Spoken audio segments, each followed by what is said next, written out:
کہ اس خالی پلاٹ کو بھرا جائے. جو مقام ہے جب اس کی نشاندہی ہو جائے گی تو کتنا ہے، کتنے لوگ آ سکتے ہیں، وہ سب کچھ بھی آپ کے ساتھ شیئر کریں گے.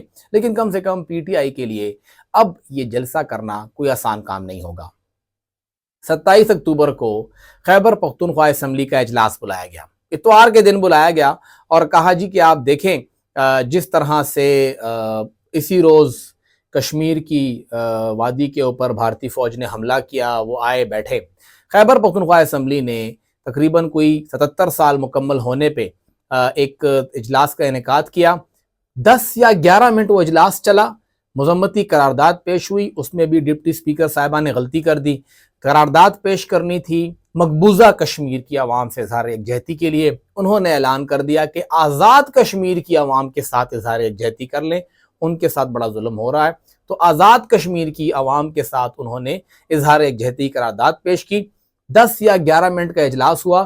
14 حکومتی ممبران شریک ہوئے. اسپیکر خیبر پختونخوا اسمبلی بابر سلیم سواتی نہیں تھے.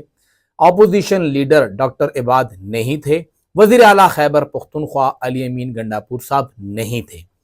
اپوزیشن سے پیپلز پارٹی کا کوئی بندہ نہیں تھا، نون لیگ کا کوئی بندہ نہیں تھا، جے یو آئی کا کوئی بندہ نہیں تھا، پی ٹی آئی پارلیمنٹیرین کا کوئی بندہ نہیں تھا، اے این پی کا کوئی بندہ نہیں تھا. 10-11 منٹ کا اجلاس ہوا. باہر نکلے واک کی تو وہاں پہ طارق اعوان صاحب آ گئے، نون لیگ کے ایم پی ہیں تو انہوں نے کچھ نعرہ لگا دیا کہ چلے جی باہر واک میں تو اپوزیشن آ گئی. تو 14 ممبران کے لیے 10 منٹ کا اجلاس بلایا گیا. متفقہ قرارداد پاس ہوئی اور پھر تمام اسمبلی امپلائیز کو اس ایک دن کا اسپیشل الاؤنس بھی جاری کیا جائے گا. کیونکہ 20 لاکھ روپے سے زائد کا صرف یہ الاؤنس بنتا ہے. جتنے پولیس والے آتے ہیں ان کو الگ سے الاؤنس ملتا ہے، اسپیشل برانچ والے آتے ہیں ان کو الگ سے الاؤنس ملتا ہے، خصوصی طور پہ جو یہ ایم پی ایز آتے ہیں ان کو الگ سے پیسے ملتے ہیں، ان کے سٹاف کو الگ سے پیسے ملتے ہیں. آنا جانا جو دفتری اخراجات ہیں، فیول ہیں، دفتر کے اندر لائٹیں آن ہوئی، وہاں پہ سارا کام چلا، وہاں پہ اے سی لگے، یہ تمام کام تقریباً یہ ایک دن کا اجلاس جو ہے وہ آسان حساب سے 30 لاکھ روپے سے زائد میں پڑا اس خیبر پختونخوا کے خزانے کو. اور حکومت نے ایک مذمتی قرارداد منظور کی 14 ممبران پہ، وہ بھی اپنے حصے والے کشمیر کے حق میں. نہ جانے حکومت کیا کرنا چاہتی تھی اور اس اجلاس سے ان کو فائدہ کیا ہوا. خیبر پختونخوا میں سستی بجلی بنانے کا ایک بہت بڑا منصوبہ شروع کیا گیا.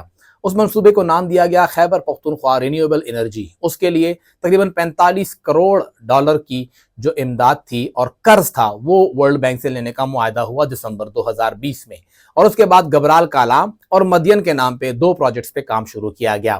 گبرال کالام مسلسل خبروں میں رہا کیونکہ ٹھیکیدار کا معاملہ بنا، اور آج 3.5 سال کے بعد، بلکہ چوتھا سال مکمل ہونے کو ہے، 2 مہینے بعد 4 سال پورے ہو جائیں گے. 4 سال مکمل ہونے کے بعد جب ان دونوں منصوبوں پہ گراؤنڈ پہ زیرو کام ہوا ہے اور جو ٹھیکہ دینے کا معاملہ تھا اس گبرال کالام کا، آج PEDO Pakhtunkhwa development energy organisation, Pakhtunkhwa energy development organisation یہ کہہ رہی ہے کہ جی یہ ٹھیکیدار یہ ٹھیکہ نہیں کر سکتا، اس کا ٹھیکہ کینسل کیا جائے. انہوں نے ورلڈ بینک کو خط لکھ دیا ہے. یعنی گبرال کالام کے لیے جو یہ 87 یا 150 میگا واٹ کا کہہ رہے ہیں کہ یہ پروجیکٹ ہوگا، اس پروجیکٹ کے لیے جو 3.5 سال میں کام ہوا وہ سب زیرو ہو گیا. اب دوبارہ شروع سے کام ہوگا، ری ٹینڈرنگ ہوگی، نئی بڈنگ ہوگی، نیا ٹھیکیدار آئے گا، پھر سارا کام چلے گا. 3.5 سال تنخواہیں لی گئی، مراعات لی گئی، گاڑیاں لی گئی، آنا جانا ہوا، ٹی اے ڈی اے ہوا. تقریباً 1 ارب روپے سے زائد خرچ کرنے کے بعد پیڈو یہ کہتا ہے کہ جی گبرال کالام کے ٹھیکیدار کا ٹھیکہ جو ہے وہ آپ منسوخ کر دیں. اور ٹھیکیدار صاحب جا کے ہائی کورٹ میں بیٹھ گئے ہیں. اب معاملہ عدالت میں ہے، عدالتی لیٹیگیشن شروع ہو گئی ہے اور اس عوام کا یہ پیسہ جو ہے وہ یہاں پہ ضائع ہو رہا ہے. لیکن کوئی پوچھے گا نہیں پیڈو سے، کیونکہ پیڈو میں کس سے پوچھنا.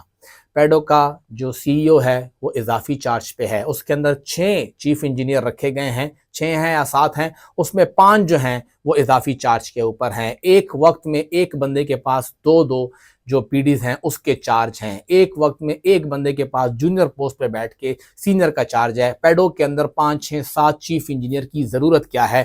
چھوٹا دفتر ہے، کام اس کا ہے نہیں، آؤٹ کم اس کا زیرو ہے. ہمارے سامنے ہے پیڈو نے پچھلے 10 سالوں کے اندر ایک بھی پروجیکٹ ایسا مکمل نہیں کیا جس کو شروع کیا گیا ہو. اور یہ 4 سالوں کے اندر جو پروجیکٹ ہے خود ہی وہ کہہ رہا ہے کہ جی جس کو ٹھیکہ دینا ہے وہ اس قابل نہیں ہے، آپ معاملہ آگے بڑھائیں. تو جو 7 سال میں مکمل ہونا تھا آج 4 سال کے بعد وہ 0 پہ کھڑا ہے، تو مطلب یہ ہے کہ ہمیں پھر 0 سے شروع کر کے مزید 7 سال انتظار کرنا پڑے گا۔ پیڈو میں کسی بھی قسم کا پرفارمنس آڈٹ نہیں ہے، کوئی بھی ان سے سوال کرنے والا نہیں ہے، نہ تو محمود خان کی گورنمنٹ میں یہ دم خم تھا کہ وہ سوال کرتی، اور نہ ہی پرویز خٹک کی گورنمنٹ میں دم خم تھا، اور نہ ابھی تک علی امین گنڈاپور صاحب کی گورنمنٹ میں دم خم آیا ہے کہ پیڈو کو جواب دہ بنائے کہ تم لوگ کر کیا رہے ہو، کیوں یہاں پہ کام نہیں ہو رہا، کیوں آپ لوگ ایک فیلئر کے طور پہ سامنے آئے ہیں۔ کوئی بھی سوال نہیں کر رہا، اور پیڈو یہاں پہ ایک سفید ہاتھی بن کے مسلسل یہ فنڈز خرچ کر رہا ہے، اور آؤٹ کم ابھی تک سب کے سامنے ہے کہ وہی 161 میگا واٹ ہے جو کہ ANP دور تک بن رہی تھی، اور ایک آدھ چھوٹے موٹے پروجیکٹ جو تھے وہ PTI دور میں مکمل ہوئے۔ 11 سالہ PTI کے دور میں ایک بھی منصوبہ ایسا مکمل نہیں ہوا جس کو PTI نے خود شروع کیا ہو۔